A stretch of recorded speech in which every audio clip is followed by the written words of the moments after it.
también habíamos mencionado el día de ayer que es importante este efecto antiplaquetario cuando se asocia o se administra los AINES en pacientes que tienen alteraciones de la coagulación o que están siendo anticoagulados. Con los hipoglicemiantes orales aumenta el efecto hipoglicemiante.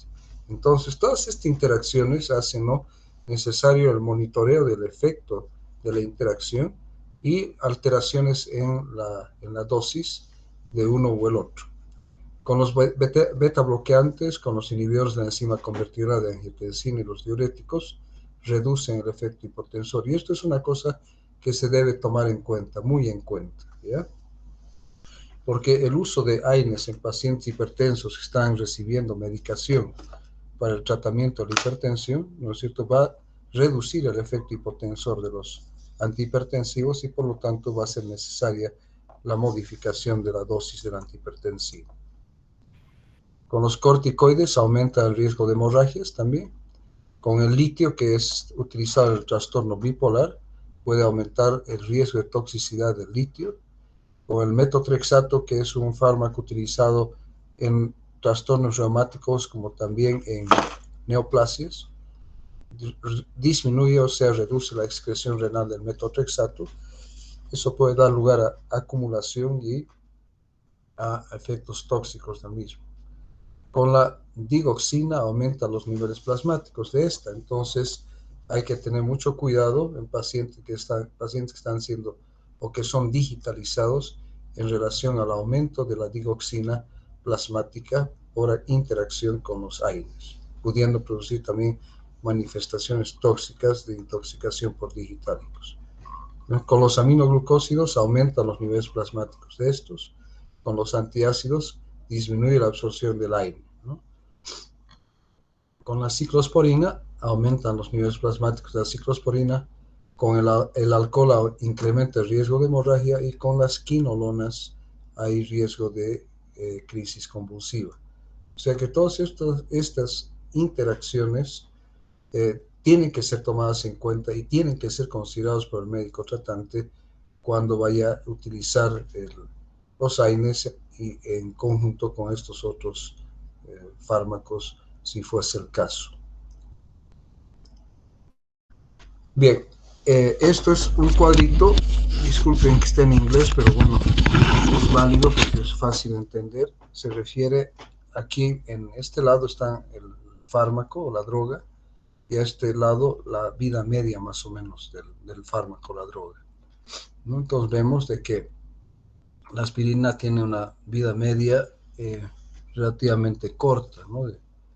Y en cambio el celecoxib tiene una vida media larga, ¿no? El diclofenaco tiene una vida media relativamente corta, ¿no? Y así si vamos viendo el flurbiprofeno tiene una vida intermedia.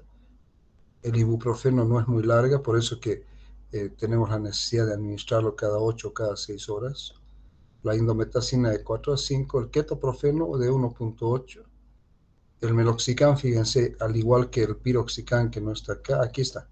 El piroxicam son de vida media larga. Entonces vemos que el meloxicam tiene una vida media de 20 horas y el piroxicam de 57 horas, ¿no? En el caso de la nabumetona, 26 horas, el naproxeno 14, el oxaprocin o oxaprocina de 58, que es la más larga, los salicilatos de 2 a 19 horas, digamos, los que no son aspirina, el sulindaco 8 y el tolmetin de 1 hora. ¿Qué inferimos de esto? Que las vidas medias no necesariamente indican la duración del efecto farmacológico, ¿no es cierto? ¿Ya? Pero más o menos nos sirven como una pauta de ver que cuando la vida media es corta, ¿no es cierto?, la administración del fármaco también debe ser con mayor frecuencia, cada 8, cada 6 horas, ¿no? Y eso es válido, ¿no es cierto?, para el ibuprofeno, para el flurbiprofeno, también para el diclofenaco, en realidad casi la mayoría, el ketoprofeno. En cambio, el meloxicam se administra solamente una vez al día, el piroxicam una sola vez al día, ¿no es cierto? Celecoxib una sola vez al día y así sucesivamente, ¿ya?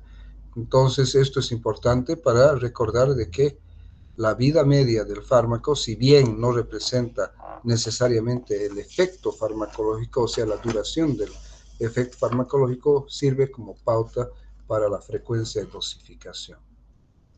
Bien, en este otro cuadro, es un cuadro que más o menos resume algunos de los AINES más importantes y los no AINES también. Entonces vemos que aquí está el metamizol o la dipirona, tenemos la dosis de referencia, ¿ya? Generalmente el metamizol en nuestro medio viene de 500 miligramos, se administra 500 miligramos cada 6 o cada 8 horas, y en los niños se debe calcular una dosis de 25 miligramos kilogramo por dosis, ¿ya? Y aquí tenemos más o menos referencia para las dosis en los niños. Se debe administrar frecuentemente cada 8 horas, ¿no? Pero puede ser cada 6 horas. La dosis máxima diaria es de 2.400 miligramos. Las ventajas es que no tiene tanto efecto a nivel gastrointestinal, es solo analgésico, ¿ya? No es antiinflamatorio como tal, es analgésico, pero sí tiene todas las características de un antiinflamatorio, pero su efecto, ¿ya? Vayamos mejor desde el punto de vista del efecto. El metamizol entonces es más analgésico y más antipirético que antiinflamatorio. De ahí que la indicación es para dolores de distinta intensidad, como leve, moderado, severo, ¿ya? Y inclusive hemos dicho que el metamizol tiene un efecto analgésico en víscera hueca también, ¿no es cierto? Aquí está lo que decíamos, antiespasmódico, y tiene diversas indicaciones, ¿no? Pero vamos a decir que es muy buen analgésico, es buen antipirético, y que la ventaja es que se puede utilizar en diversos tipos de dolor. Sus efectos adversos: hipersensibilidad, anemia plástica y no administrar en embarazo. Este efecto adverso de anemia plástica hizo de que la dipirona o el metamizol sea retirado por muchos años del mercado, y después de otros estudios que se realizaron, se la volvió a introducir. Es parte de los medicamentos esenciales del Ministerio de Salud de Bolivia, ¿no? Y se vio de que esta anemia plástica estaba relacionada con ciertas áreas geográficas, es decir, poblaciones de ciertas áreas geográficas a nivel global que eran más propensas a desarrollar la anemia plástica. Entonces, por lo tanto, ya se quitó ese rótulo de que no debería utilizarse, ¿no es cierto? Bien, el paracetamol hemos dicho que es no antiinflamatorio. En nuestro medio también el paracetamol para adultos viene de 500 y de 1 gramo. Se administra 500 cada 6 horas o cada 8 horas y 1 gramo cada 12 horas más o menos, ¿no es cierto? Pero puede ser con tanta frecuencia cada 8 horas. La dosis máxima diaria es de 4.000, ¿no? La dosis tóxica es de 7, ya empieza a manifestarse tóxicamente. También no irrita el aparato digestivo. Es un analgésico antipirético de primera línea, muy utilizado en pediatría, ¿no? Se puede utilizar en el embarazo cuando sea necesario. Tiene distintas indicaciones y útil cuando está contraindicada la aspirina. O sea, el paracetamol viene a ser el sustituto natural de la aspirina.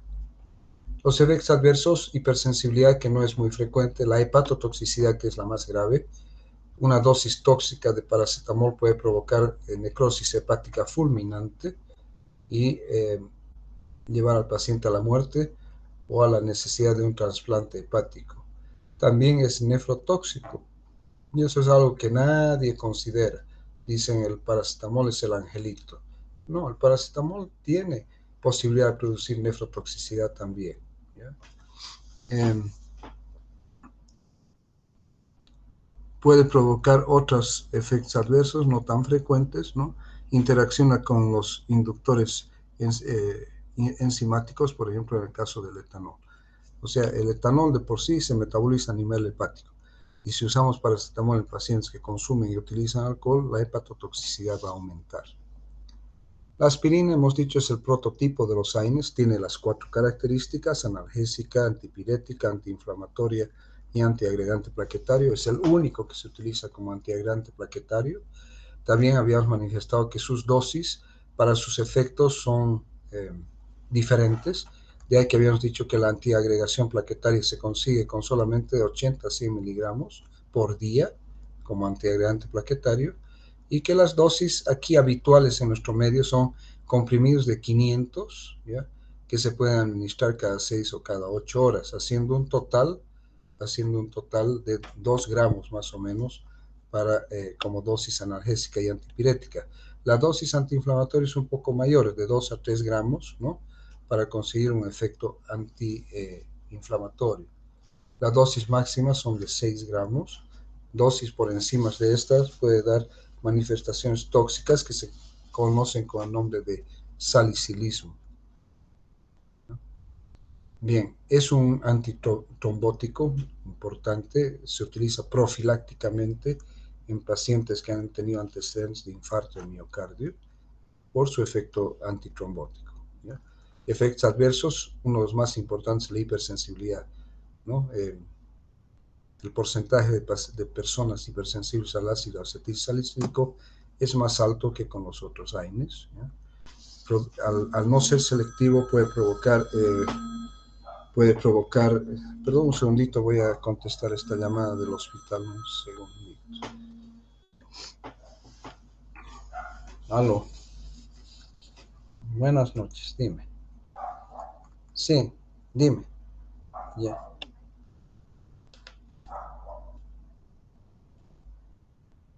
Ya.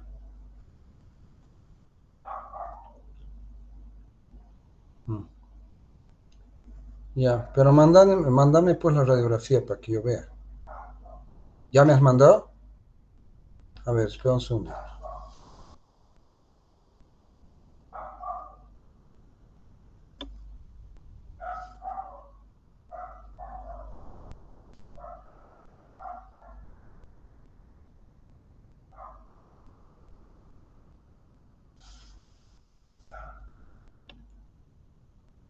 Antonio, colóquenle una férula de yeso braquipalmar, pídanle sus laboratorios y que mañana esté a las 8 de la mañana en ayunas para poder hacer la reducción, ¿ya?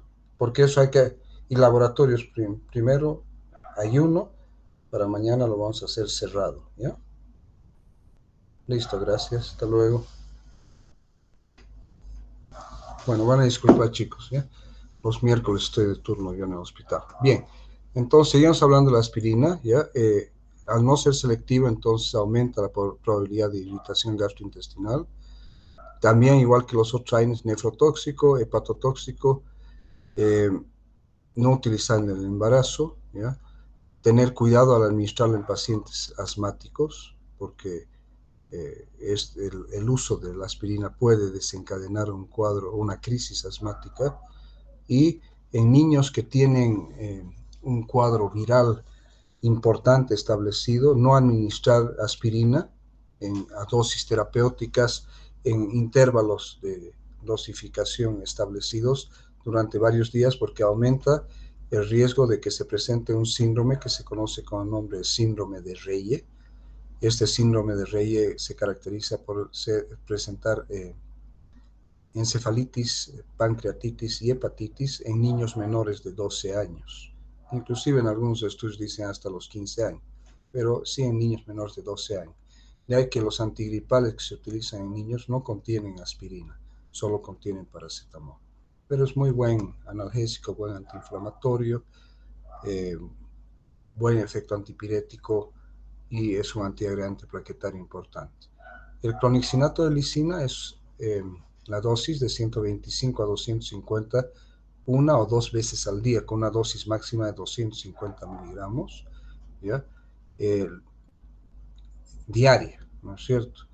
750 sería la dosis máxima por encima de la cual ya se presentan manifestaciones tóxicas, ¿ya? Pero normalmente el clonixinato de lisina no se debe administrar más de 2 o 3 veces al día, ¿no?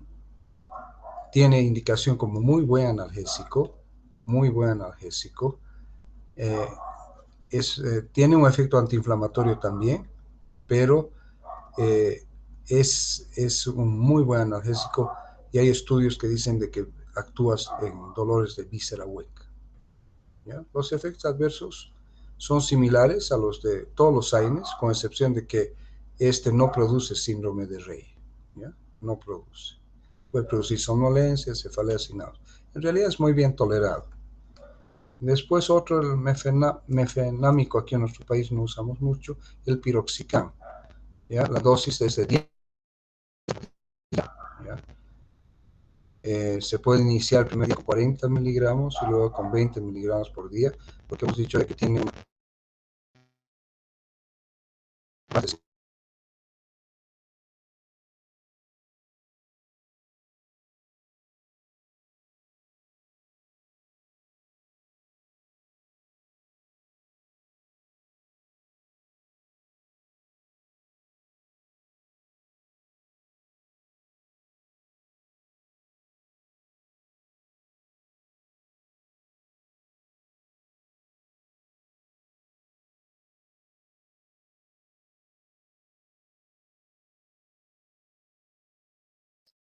Doctor, disculpe, no se le escucha.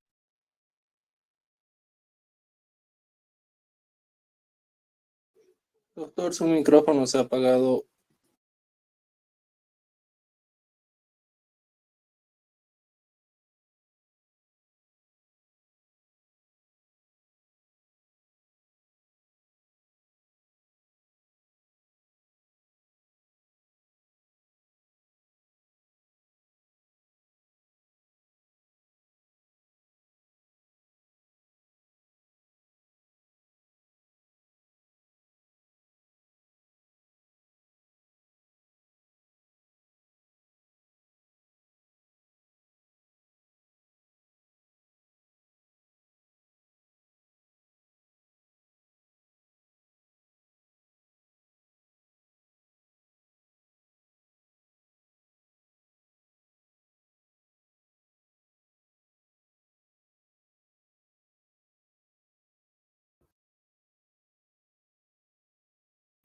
No sé si me están escuchando ahora.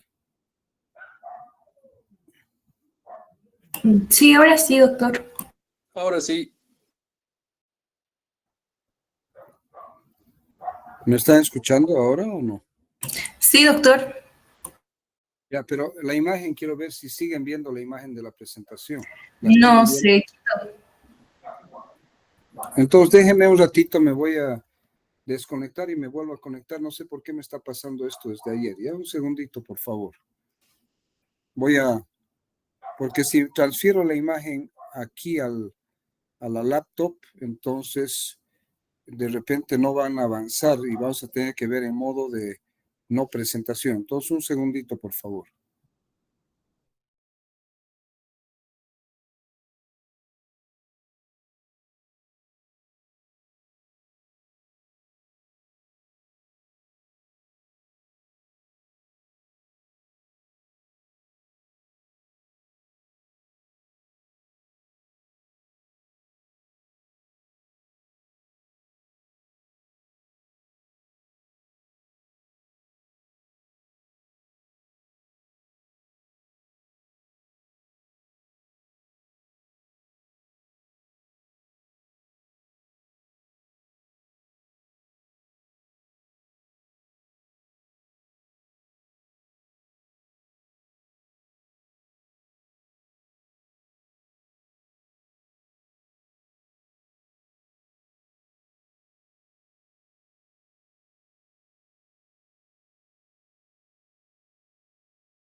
No sé si están viendo ahora el slide.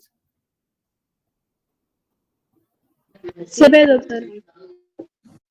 Pero el problema es que con esto no podemos, con mi laptop no podemos ir en... A ver, vamos a ver si se cambia. A ver, dígame si se cambia. ¿Se cambia o no se cambia? No, doctor. Ya, entonces, espérenme, vamos a volver al otro, porque aquí no puedo ver yo la presentación. Es el problema. Eh, entonces, espérenme un segundito.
Bien, ¿me pueden escuchar ahora?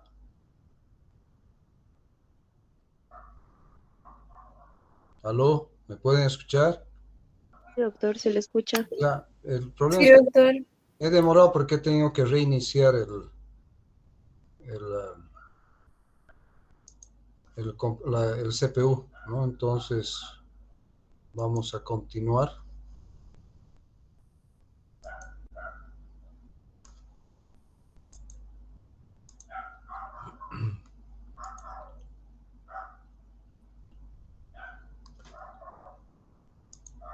Bien.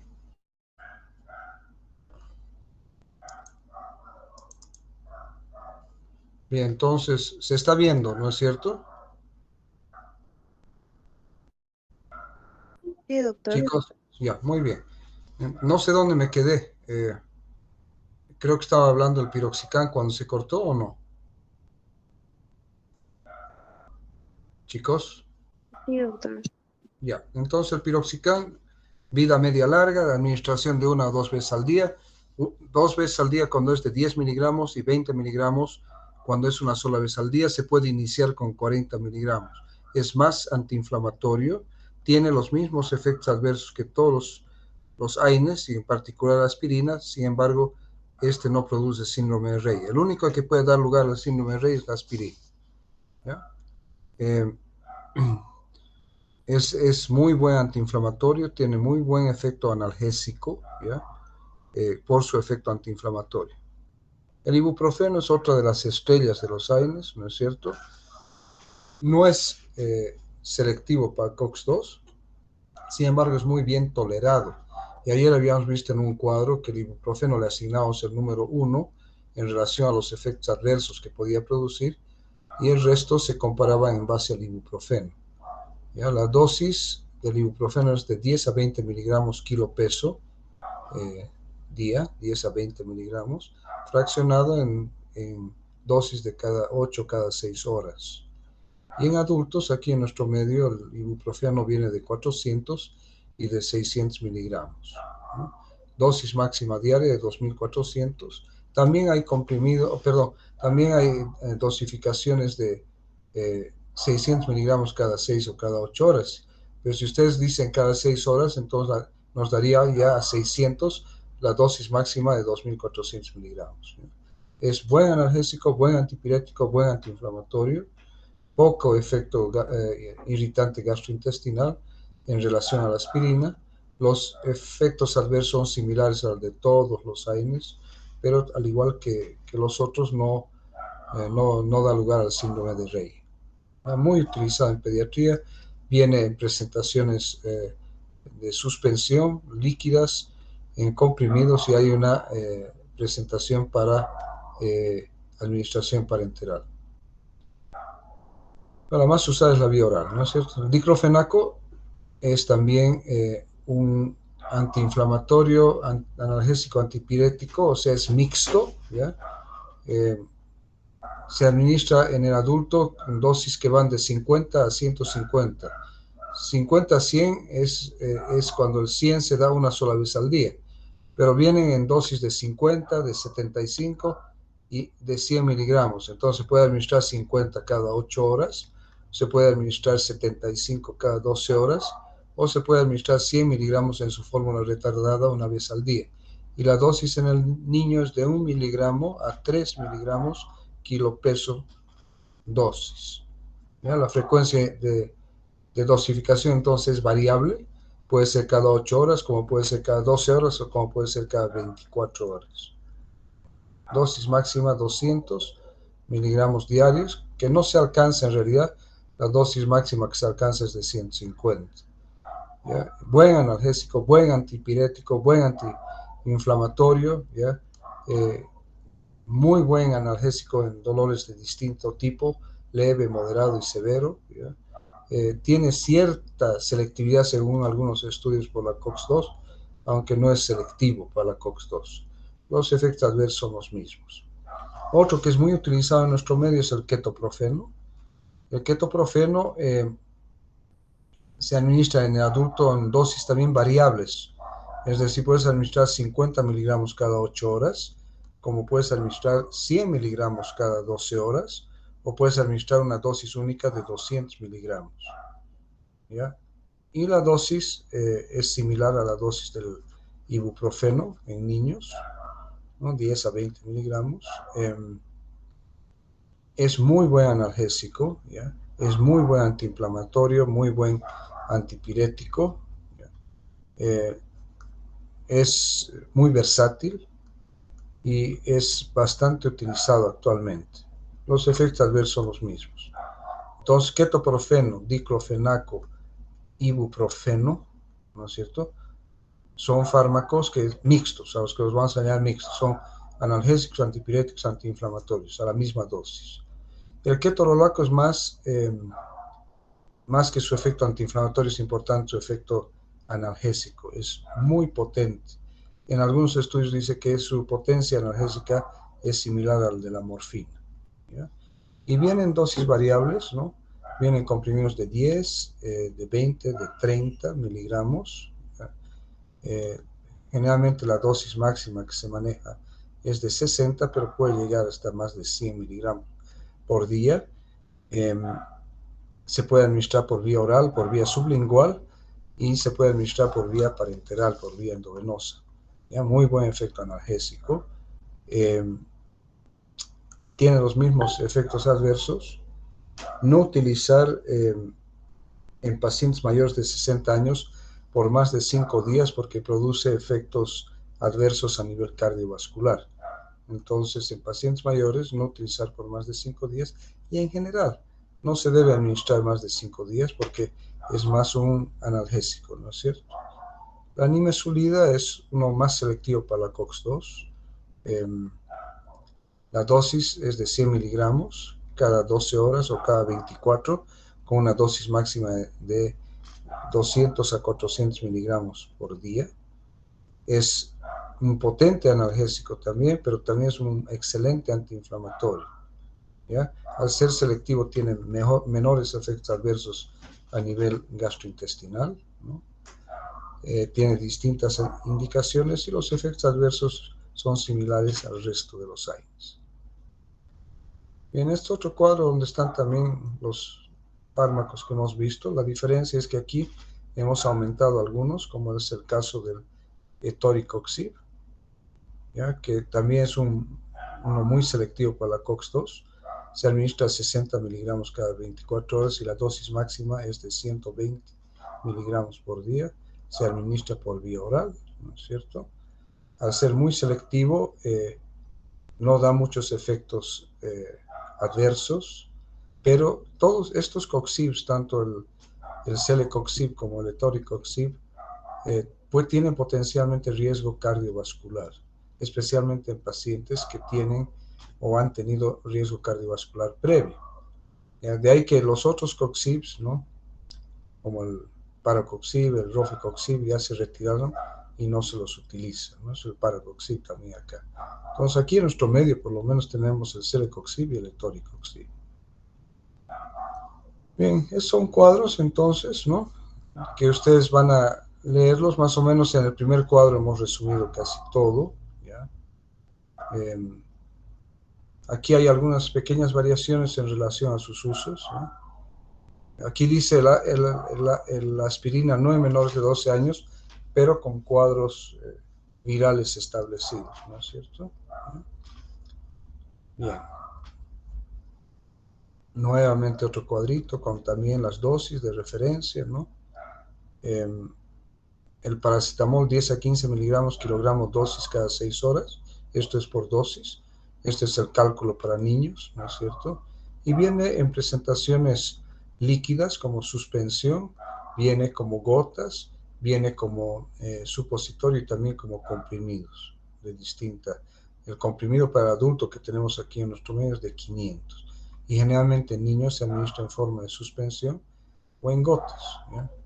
Entonces, cuando es gotas, se administran 2 a 3 gotas por kilogramo, o 1 ml o 20 gotas por 100 miligramos, ¿no es cierto? ¿Ya? Y la suspensión viene de diversas concentraciones, 120, 150, 160 miligramos por cada 5 ml. Lo importante es calcular, ¿no es cierto?, la dosis pediátrica en base a 10 a 15 miligramos por kilogramo de peso. Y en ningún momento superar los 4 gramos al día, porque puede provocar hepatotoxicidad. Cuando es mayor a 7, de 7 hacia adelante, ya el riesgo de hepatotoxicidad es mucho mayor. El ibuprofeno hemos visto, la dosis, aquí dice 5 a 10, yo creo que es mejor manejar de 10 a 20 miligramos kilogramo dosis cada 8 horas. ¿Sí? Y es uno de los más utilizados en pediatría en la forma de suspensión, y los comprimidos que vienen de 200, 400 y 600. No utilizar en menores de 6 meses. El diclofenaco, 1 a 3 miligramos, hemos dicho, cada 8 horas. ¿Ya? Hemos ya hablado de su diversidad de presentaciones. No administrar en menores de 1 año. ¿Ya? El naproxeno, que no lo hemos visto anteriormente, es un excelente antiinflamatorio, el naproxeno. La dosis es de 5 a 10 miligramos kilogramo dosis cada 8 horas. Se utiliza más que todo como antiinflamatorio en pacientes que tienen enfermedad reumática. ¿Ya? Y el ketoprofeno de 1 a 2 miligramos, similar, hace un rato tuve un lapsus, 1 a 2 miligramos similar al diclofenaco, no es similar al ibuprofeno. El ketoprofeno es similar al diclofenaco, que es de 1 a 3. En algunos estudios van a ver que el diclofenaco se administra 1 miligramo kilogramo día, y el ketoprofeno varía y se dice 1 a 2 miligramos kilogramo dosis cada 8 horas. Esa es la diferencia. ¿Ya? Entonces, el diclofenaco es la dosis total, ¿no es cierto? Entonces, también excelente analgésico, excelente antipirético y muy buen antiinflamatorio. Bien, ¿cuáles son las aplicaciones clínicas de los AINES? En el caso de la aspirina, antitrombótico, hemos dicho, por su efecto antiagregante plaquetario. Es el único que se utiliza como antiagregante plaquetario. Se utilizan como analgésicos en diversos tipos de dolor y de distinta intensidad. Hemos dicho, no agarrar y decir, en el dolor severo no se puede utilizar AINES. Sí, se puede utilizar. Hemos dicho y hemos visto el ketorolaco, que tiene una potencia analgésica similar al de la morfina. ¿Ya? Entonces el ketorolaco, el ibuprofeno es la estrella en pediatría, ¿no es cierto?, por su versatilidad y su seguridad. En este otro cuadro también, donde he resumido, es un resumen final del perfil de los principales AINES, que yo se los dejo como una fuente de información. Aquí también otros cuadritos, ¿no es cierto?, donde, ¿qué es lo importante de estos? Que aquí va la clasificación de inhibidores selectivos para la COX-1. ¿Ya? O sea, actúan más sobre COX-1, está el ketorolaco, pero que también, porque hemos dicho que el ketorolaco no tiene un efecto antiinflamatorio importante. La indometacina, que da lugar a los efectos adversos importantes de esta, pero sigue siendo un AINE, la aspirina, el ketoprofeno, el naproxeno y el piroxicam. Entonces, potencialmente, estos van a producir más efectos adversos a nivel digestivo y renal. Los no selectivos, es decir, que actúan sobre ambos, tanto sobre COX-1 como sobre COX-2, ejemplo, el ibuprofeno, y hemos dicho que el paracetamol no es un AINE, es más un analgésico, ¿no es cierto? Y los selectivos para la COX-2, el meloxicam, el metamizol, en estudios, como les he dicho, el diclofenaco, yo lo pondría más al diclofenaco en inhibidores no selectivos, ¿ya? Porque mixto tiene una ligera tendencia a ser más selectivo para la COX-2, pero aquí pongo yo mis reparos. La nimesulida, el celecoxib y el etoricoxib, hemos dicho el valdecoxib ya no se utiliza.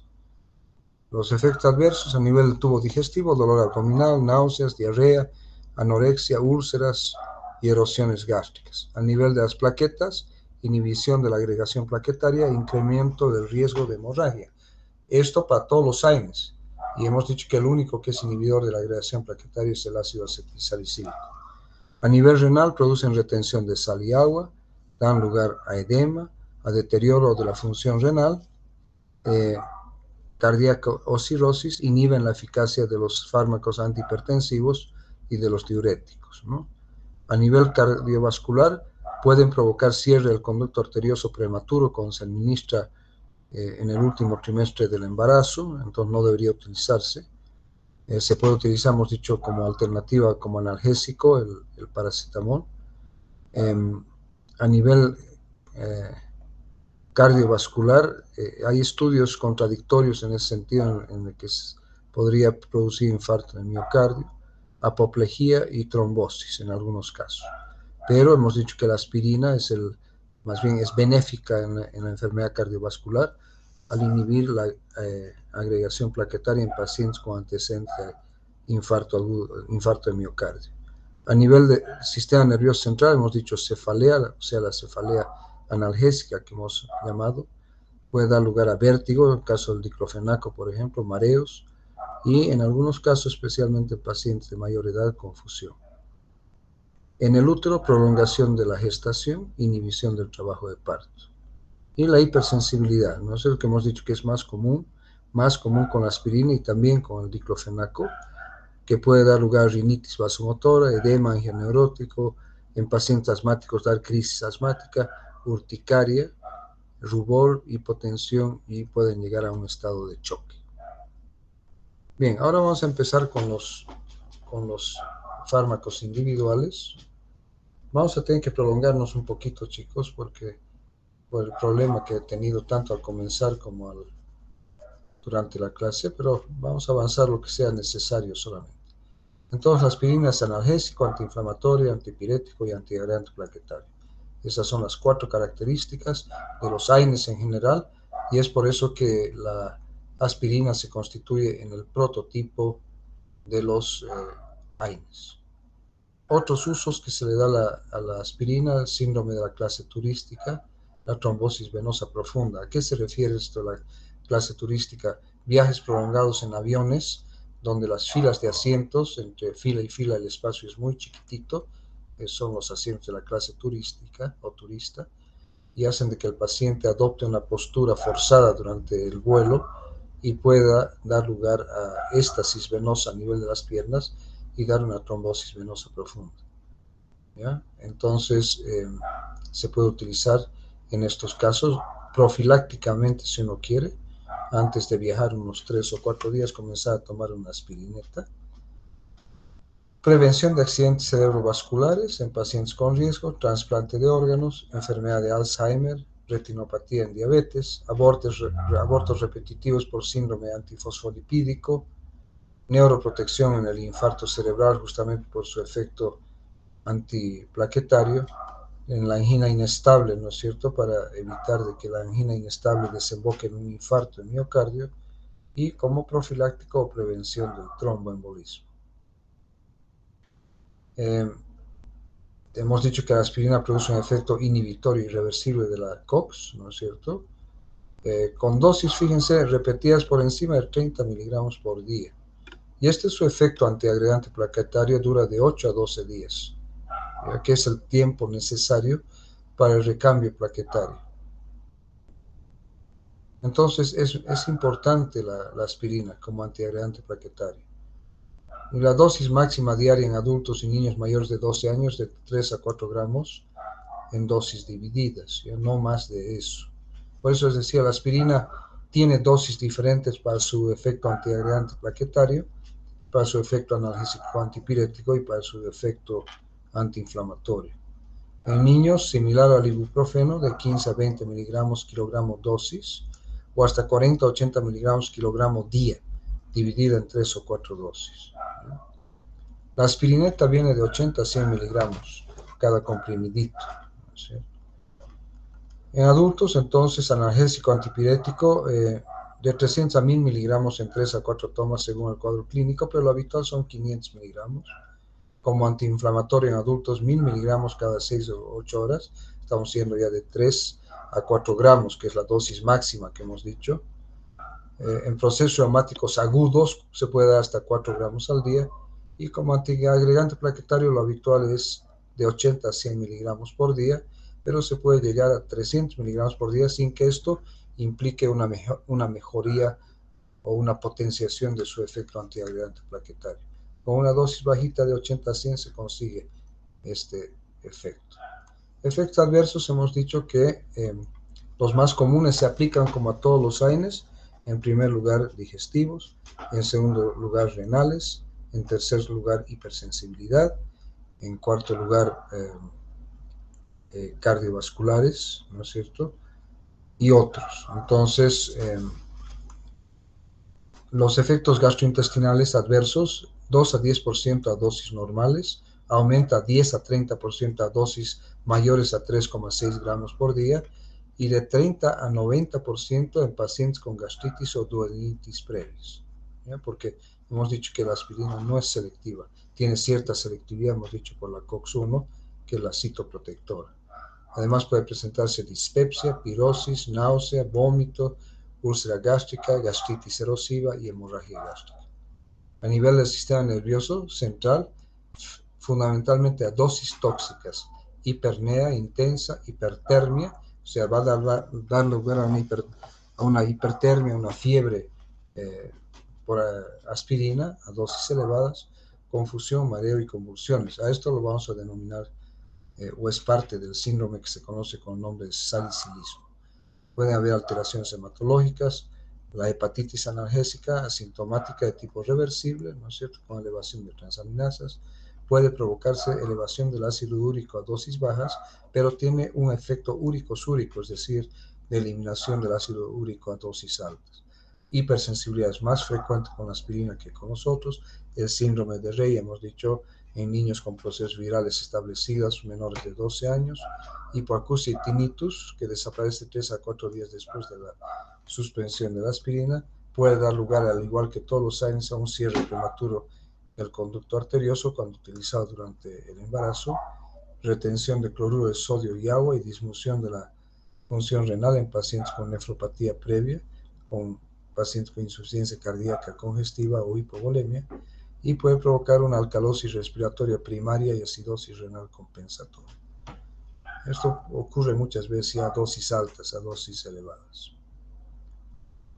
La intoxicación se da cuando la dosis es mayor a 30 miligramos por decilitro o a dosis mayores a 4 gramos por día y se haya administrado a largo plazo, o por decir dosis de 6, de 8 gramos en un solo día, puede dar ya lugar a intoxicación que por aspirina. El salicilismo, que es una manifestación de lo anterior, cursa con cefalea, mareo, tinnitus, trastornos de la audición, visión borrosa, confusión mental, lasitud, somnolencia, diaforesis, sed, hiperventilación, náuseas, vómitos y en ocasiones diarrea, y puede cursar también con fiebre.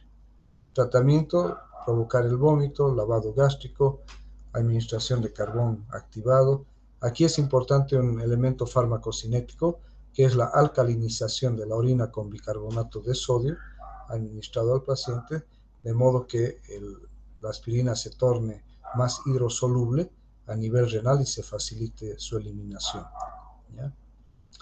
Administración de líquidos a dosis adecuadas, hemodiálisis en adultos y en niños mayores y diálisis peritoneal en lactantes, cuando ha ocurrido intoxicación. Ya, entonces, los efectos de la aspirina son dosis dependiente. En esto podemos ver en esta figura, ¿no?, su efecto antiagregante plaquetario de 80 a 160 miligramos, hemos dicho 80 a 100 la aspirineta, su efecto analgésico y antipirético. Aquí lo vamos a bajar un poquito, de 500 a 975, 500 a 1 gramo. Su efecto antiinflamatorio y la producción ya de acúfenos de 3 a 6 gramos. Y con dosis de 6 a 10 gramos hay hiperventilación y alcalosis respiratoria, con dosis de 10 a 20 gramos fiebre, deshidratación y acidosis metabólica, y con dosis de 20 a 30 gramos shock, coma, insuficiencia respiratoria y renal y muerte. Entonces son dosis altísimas, ¿no es cierto? Bien, precauciones y advertencias: antecedentes de úlcera péptica, gastritis o anormalidades de la coagulación, no debería utilizarse la aspirina. Niños y adolescentes con enfermedad febril viral, síndrome de Reye. Pacientes embarazados, porque puede prolongar el trabajo de parto y contribuir al sangrado materno fetal. Puede promover la el cierre, ¿no es cierto? Hemos dicho el conducto arterioso. Pacientes asmáticos y o con rinitis alérgica. Pacientes con hipersensibilidad a la aspirina, que hemos dicho bastante frecuente, o a cualquier AINE. Pacientes con alteraciones de la coagulación y pacientes con enfermedad renal. Bien, entre algunas características que hay que señalar en esto, que generalmente el ácido acetilsalicílico se administra por vía oral. Han habido intentos de utilización por vía tópica en la forma de pomadas, pero la absorción y la dosificación se tornaban muy difíciles porque se medía en centímetros la dosis a aplicarse sobre la piel y con un masaje se esperaba que atraviese la piel y produzca su efecto, pero no tuvo muy buenos resultados. Se metaboliza el 75% en el hígado. La eliminación sigue una cinética de primer orden, ¿no? Pero con dosis altas, se adopta una cinética de saturación, es decir, de orden 0. Los efectos adversos hemos visto. Bien, el ibuprofeno. El ibuprofeno son los más utilizados en pediatría. Dentro de este mismo grupo consideraríamos al naproxeno, al flurbiprofeno, al fenoprofeno y al ketoprofeno, ¿no? Dentro de este mismo. Es analgésico, es antipirético, es antiinflamatorio. Es un inhibidor de la ciclooxigenasa, pero no selectivo, es decir, que tiene cierto efecto sobre la ciclooxigenasa 1, pero obviamente también sobre la 2. Se utiliza para el tratamiento del dolor, la fiebre, la artritis gotosa aguda, las tendinitis, bursitis, lesiones deportivas de distinta índole, traumatismos diversos, cefalea migrañosa, dismenorrea. Cualquier AINE puede utilizarse en la dismenorrea, ¿no? Porque inhiben la producción de prostaglandinas y la dismenorrea está causada por prostaglandinas, ¿no? Lumbago y lumbalgia y otro tipo de dolores de cualquier dolor en odontología, en otorrinolaringología, en fin, ¿ya? Y puede utilizarse como tratamiento sintomático de artritis reumatoide, artrosis, espondilitis anquilosante. Ningún AINE puede revertir el daño producido en las enfermedades reumáticas. Es decir, el daño articular no es reversible con el uso de ningún AINE, por si acaso. Ya las dosis ya hemos hablado, ¿no es cierto?, de que es variable. El ketoprofeno es analgésico, es antipirético y antiinflamatorio. Algunos estudios dicen de que el ketoprofeno actúa sobre las dos vías de la inflamación, es decir, sobre la vía de la lipoxigenasa y sobre la vía de la ciclooxigenasa, y eso hace de que sea un muy buen antiinflamatorio, ¿no? Se utiliza para el tratamiento del dolor, la fiebre, dolor postquirúrgico, artritis gotosa aguda, tendinitis, bursitis, traumatismos diversos, cefalea, también cefalea migrañosa, dismenorrea primaria, lumbago, lumbalgia, tratamiento también sintomático de la artritis reumatoide, de la artrosis y de la espondilitis anquilosante, similar a lo que hemos hablado del ibuprofeno, ¿ya? Y habíamos hablado de las dosificaciones, ¿no? Vienen diversas presentaciones, ¿ya? En niños varía la dosis, ¿no? De 1 a 2 o de 0,5 a 2 miligramos kilogramo cada 6 a 8 horas, dosis máxima 2 miligramos kilogramo día, no más de eso. Y en adultos la dosis es variable, se puede administrar 50 cada 8, ¿no? 75, 100 o hasta 200 miligramos, ¿ya?, por vía oral. El diclofenaco. El diclofenaco es un analgésico antipirético y antiinflamatorio mixto. Es buen analgésico, inclusive para dolores severos, comparable con el uso de algunos analgésicos opioides. Es buen antipirético y es un buen antiinflamatorio. Inhibe la ciclooxigenasa. Ya les he dicho, en algunos estudios dice que es un inhibidor más selectivo de la ciclooxigenasa 2. Y el tratamiento, el uso es lo mismo que hemos hablado para el ibuprofeno y el ketoprofeno, con la diferencia de que es muy buen analgésico. Entonces, dolor postquirúrgico, dolor leve, moderado y severo, funciona muy bien, ¿ya? En las dosis en adultos hemos dicho que es variable, no más de 150 miligramos diarios, ¿ya? Y se puede administrar 50 cada 8 horas, 75 cada 12 o 100 miligramos en su formulación retardada una vez al día. En niños de 0,5 a 3 miligramos kilogramo día, para estar en el lado seguro, 1 miligramo kilogramo día. Se divide en dos o tres dosis, ¿no? Generalmente, es decir, cada 12 horas o cada 8 horas, ¿no? Reacciones adversas lo mismo. Sin embargo, en el caso del diclofenaco se han reportado casos de aplasia medular, de agranulocitosis. Entonces, hay que manejarlo con cuidado en el sentido de no administrarlo por largos periodos de tiempo. Bien, ahora los AINES más selectivos para la COX-2. ¿Ya? Entonces, aquí en este cuadro ustedes ven que es una clasificación según la selectividad por las COX. Entonces, los inhibidores selectivos para la COX-1 hemos dicho que el ácido acetilsalicílico es el prototipo a dosis bajas. Y hay inhibidores no selectivos, ahí nuevamente entra el ácido acetilsalicílico a dosis altas, la indometacina, el piroxicam, el tenoxicam, naproxeno, ketoprofeno, ibuprofeno, y aquí incluimos al diclofenaco, ¿ya? Inhibidores preferenciales de la COX-2, meloxicam, nimesulida, etodolaco, ¿no? Y los inhibidores selectivos, muy selectivos si ustedes quieren, o específicos para la COX-2, el celecoxib y el etoricoxib. Los otros ya prácticamente no se los utiliza. Bien, entonces los derivados del ácido enólico están el piroxicam, tenoxicam, y aquí lo he resaltado y lo he puesto más grande y en azul el meloxicam, ¿no es cierto? Y el lornoxicam. ¿Por qué? Porque a pesar de que el meloxicam es un derivado del ácido enólico igual que el piroxicam, el meloxicam tiene cierta selectividad por la COX-2, y por lo tanto no produce o no tiene el riesgo de producir lesión a nivel digestiva y renal como tiene, digamos, el piroxicam, ¿ya? Todos ellos son de acción larga, ¿no es cierto? ¿Ya? El de acción más larga es el piroxicam. Todos ellos se administran máximo 2 veces al día, pero en general se administran una sola vez al día, ¿ya? Son muy buenos antiinflamatorios, pero también son analgésicos y también son antipiréticos, ¿ya? Se puede utilizar en forma parenteral, por ejemplo, el meloxicam en el dolor postquirúrgico, y entre otros la artritis gotosa, tendinitis, bursitis, lesiones deportivas, lo mismo que hemos visto nosotros.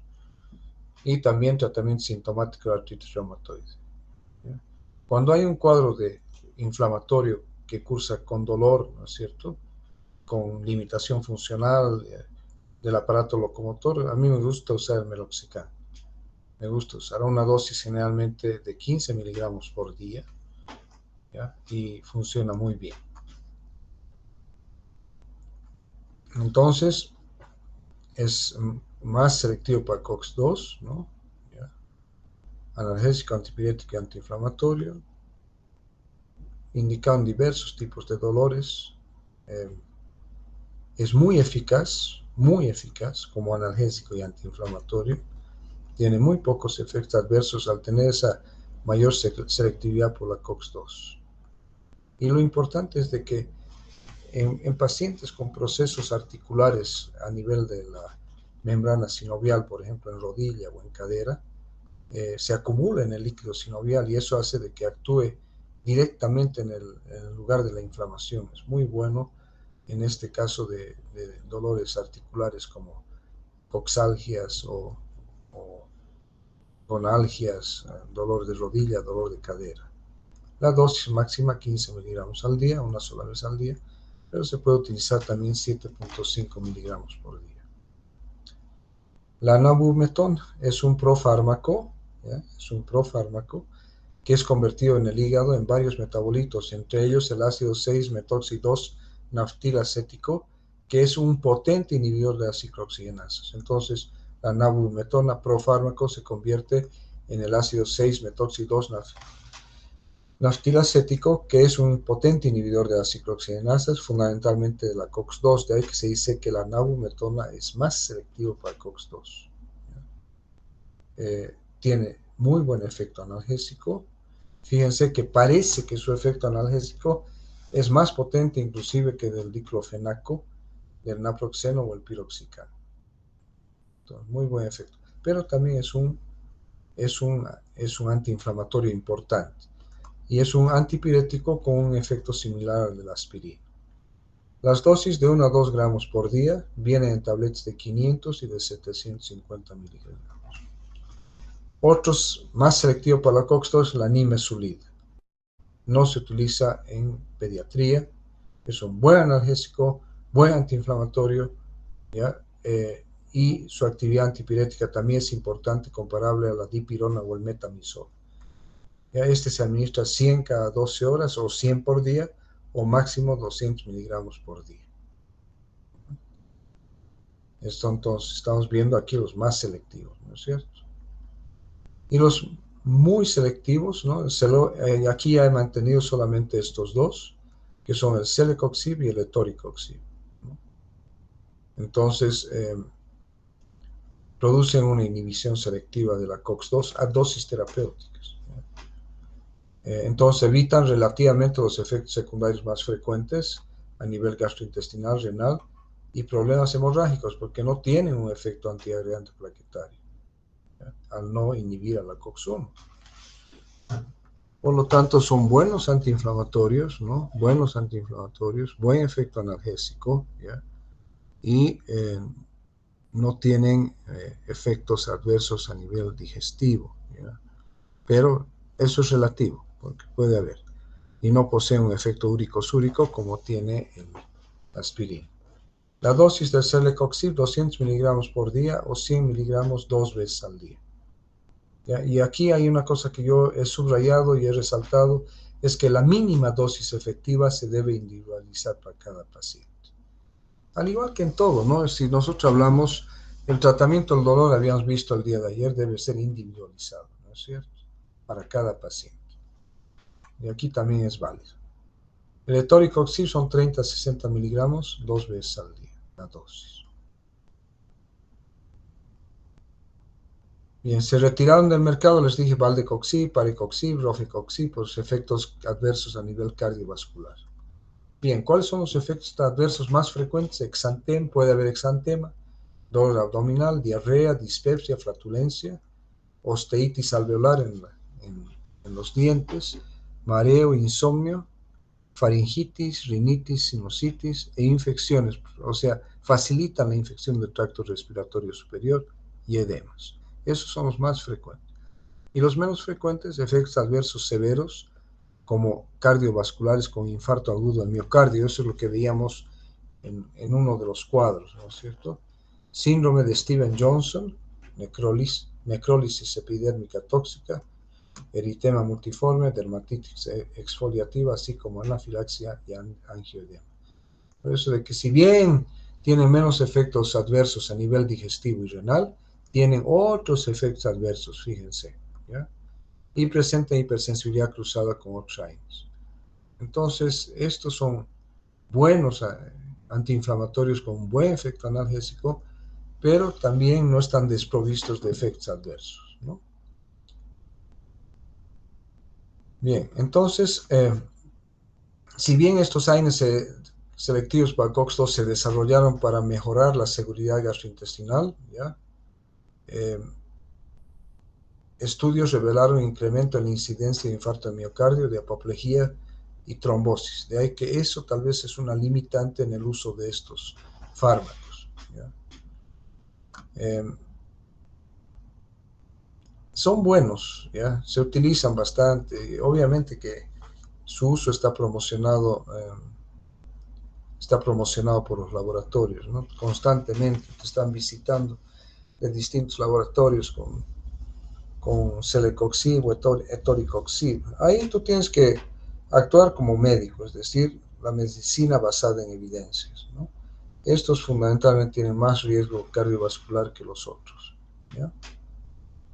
Entonces se ha asociado a eventos adversos renales y renovasculares en pacientes con insuficiencia cardíaca congestiva, pacientes con cirrosis hepática, con nefropatías crónicas, con hipovolemia y otros estados de activación de los sistemas simpáticos suprarrenal o del sistema renina-angiotensina. ¿Ya?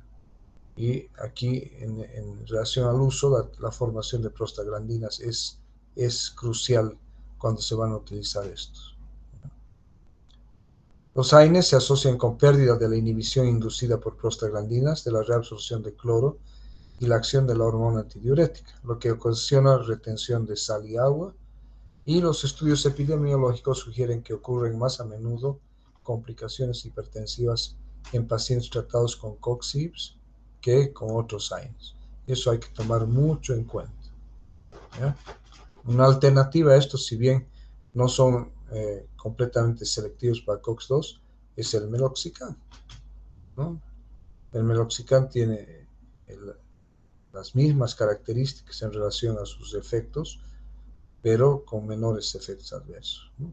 Contraindicaciones: alergia a sulfonamidas o salicilatos o AINES, asma, rinitis aguda, pólipos nasales, edema neurótico o antecedentes, urticaria u otras reacciones de tipo alérgico. ¿Ya?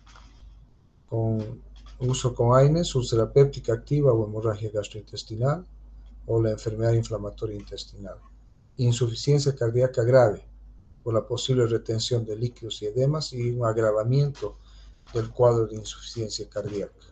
Insuficiencia hepática grave o insuficiencia renal grave, contraindicaciones.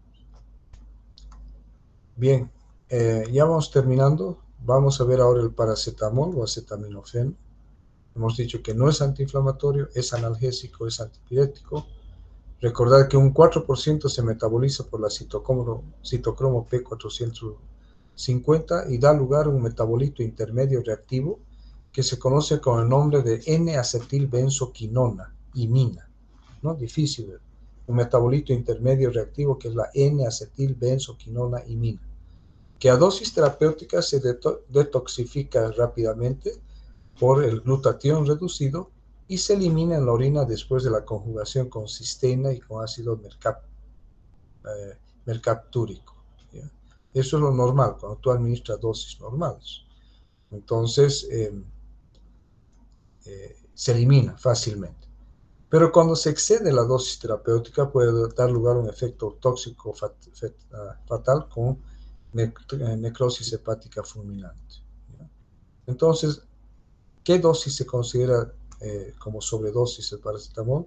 La ingestión de una sola toma de más de 4 gramos en adultos y de 100 miligramos por kilogramo en niños. Fíjense, 4 gramos, una sola dosis, estamos hablando de, ¿no es cierto?, de 8 comprimidos, ¿no?, de 500 miligramos de paracetamol. Y dosis mayores a 20 a 25 gramos son potencialmente fatales, porque ya estas dosis va a darse la necrosis hepática. Tratamiento: el único antídoto para la intoxicación por paracetamol es la N-acetilcisteína. La N-acetilcisteína es un mucolítico muy utilizado cuando uno quiere facilitar la eliminación de las secreciones de las vías aéreas en cuadros virales o en cuadros infecciosos o en otros trastornos, ¿no es cierto? Facilita entonces. Entonces la N-acetilcisteína es el único antídoto y que tiene que ser administrado rápidamente, lo más rápido que se pueda, dentro de las primeras 48 horas en lo posible. Efectos secundarios: además puede producir erupciones exantemáticas, urticaria, fiebre y pancreatitis y obviamente hepatitis en caso de dosis elevadas. Puede producir piuria estéril, efectos adversos renales con dosis elevadas. Hemos dicho que si bien no es un antiinflamatorio, también puede producir efectos adversos a nivel renal. Alteraciones sanguíneas como trombocitopenia, leucopenia, pancitopenia, neutropenia, granulocitosis, ictericia e incremento de las transaminasas. Puede dar lugar a la cefalea analgésica, al igual que ocurre con otros fármacos del grupo de los AINES, y puede dar lugar a anemia hemolítica en pacientes con deficiencia de la glucosa 6-fosfato deshidrogenasa. Bien, ¿cuáles son las indicaciones para el uso del ibuprofeno?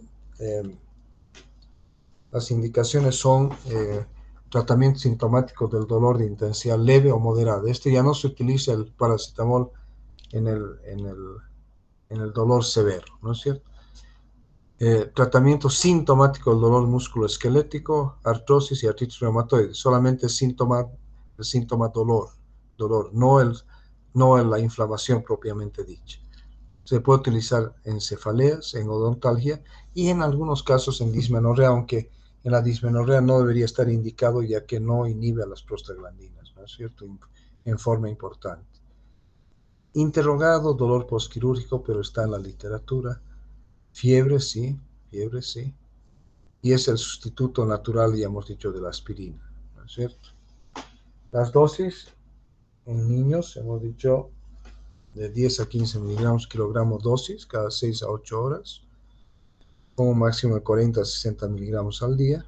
En adultos, generalmente en nuestro medio, los comprimidos vienen de 500 miligramos. Entonces, la dosis habitual analgésica antipirética en el adulto es de 500 miligramos cada 8, cada 6 horas.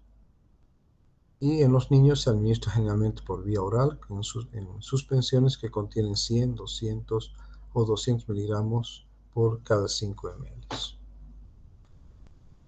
¿Ya? Entonces aquí, como dice en este cuadro, es un fármaco de uso habitual, ¿ya? Se vende sin receta, igual que prácticamente todos los AINES se venden sin receta, ¿no?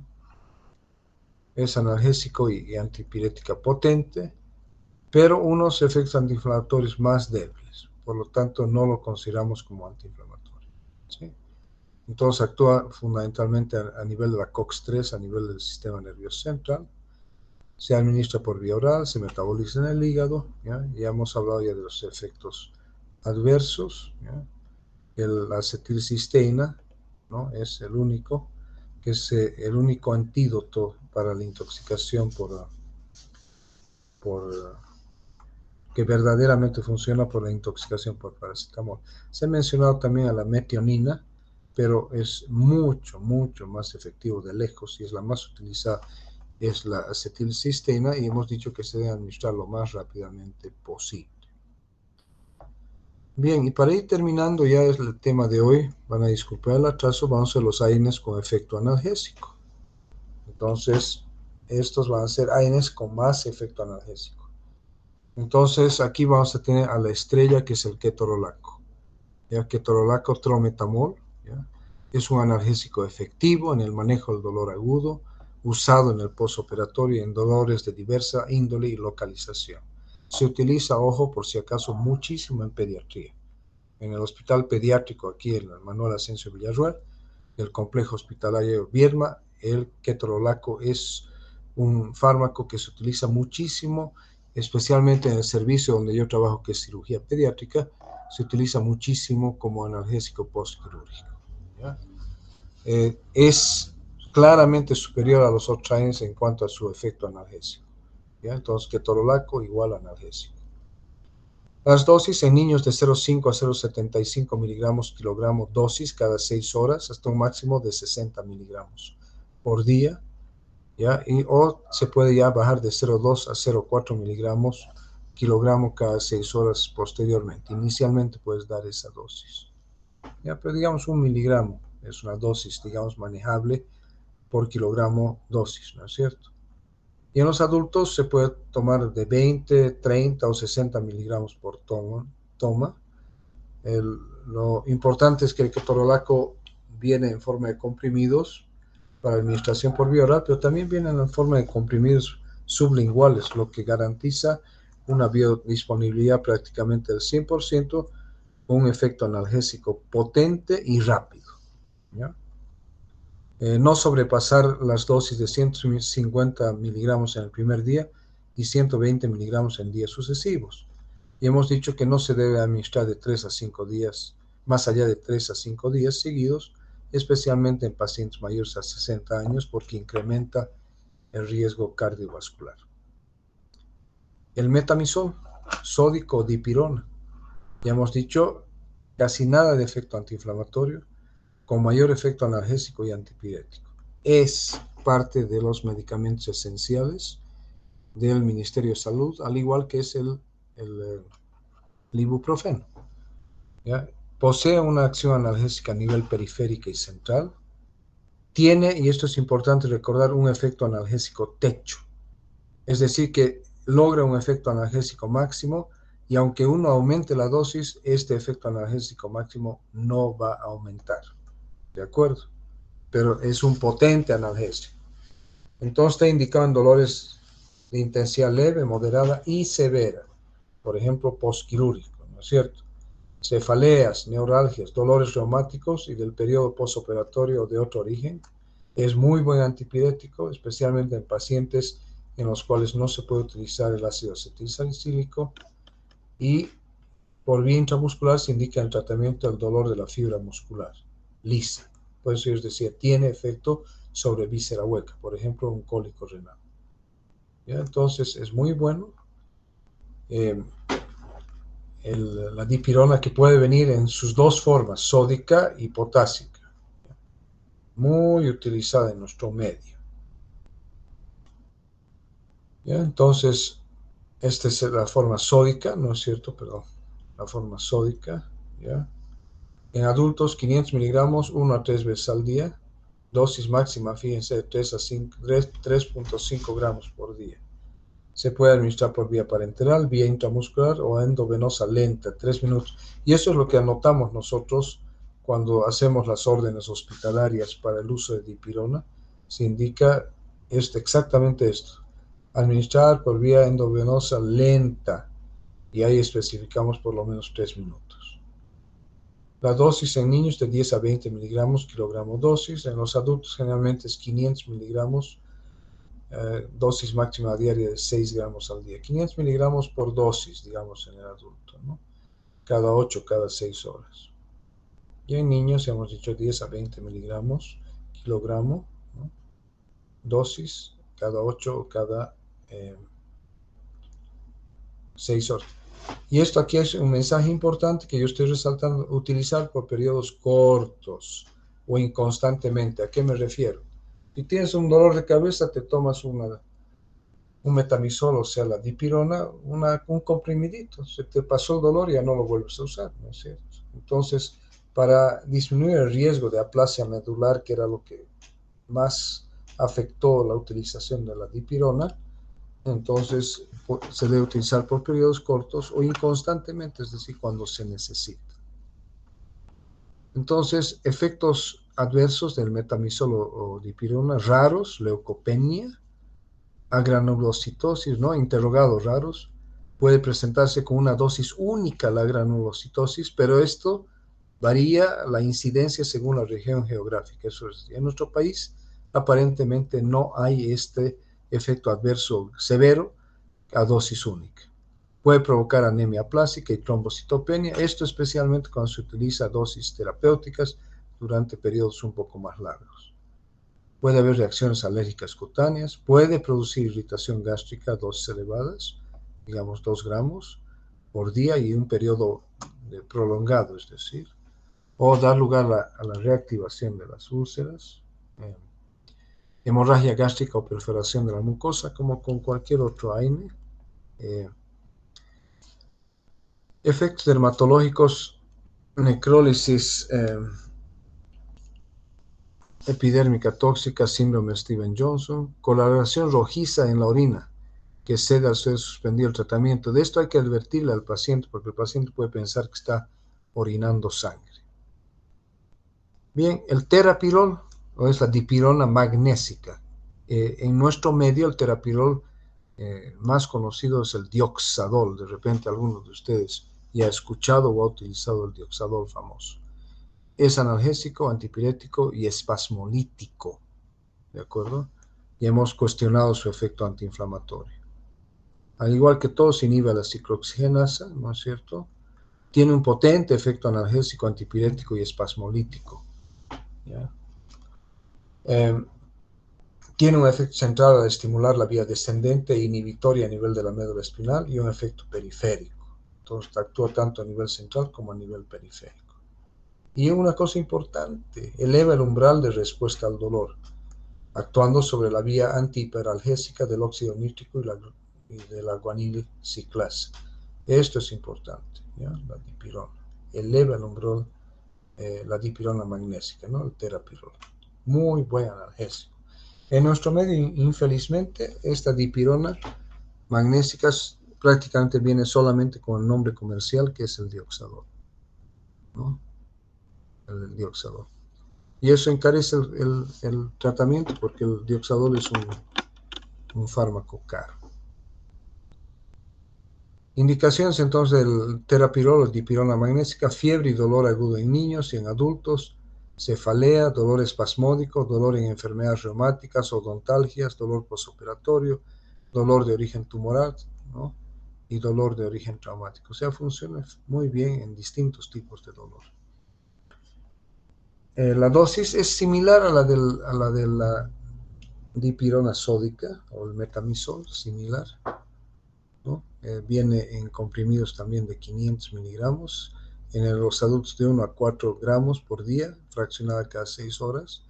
Y en niños, fíjense que ya es un poco más alta que los otros, que es de 25 a 50 miligramos, kilo peso día, fraccionada también cada 6 o cada 8 horas, pero en general se debe fraccionar cada 6 horas.